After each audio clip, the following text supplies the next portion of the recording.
Ngara ndani sasa hizi. Ndio hizo message zangu. Sasa wanake na machama. Mbona ukuniambia kama watoka? Wenyewe huko. Hola. Salamu alaykum brother man. Kwema lakini. Salamu alaykum shemeji kwema. Kwema bro. Sasa nataka nilikuwa ninakuja lakini nilikuwa nina shida kidogo. Shida gani bro? Ndio kazini mnafutwa sasa hivi mwezi wa pili huu. Sasa nilikuwa nataka kidogo kama ukanikopesha kama shilingi 10,000 hivi.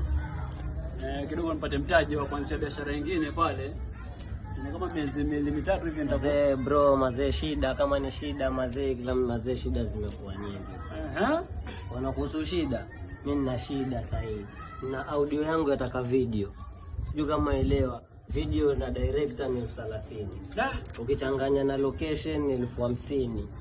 Sasa mimi nina shida, hata nataka nikupigie hata unitumie hata kama ni 5,000, pia mimi niongezee shoot video. Hata mke wangu mwenyewe. Tano nini mume wangu ile siku akumbuka mtoto tu afukuzwa fiza 2,000. Unaona ana shida zake. Wasikia shida, ana shida zake za fees huyu, shida za mtoto ni mgonjwa. Shida ni nyingi. Sasa idika kweli hapa. Kila mmoja aliashika. 2026. Fanya hivyo wewe kifika.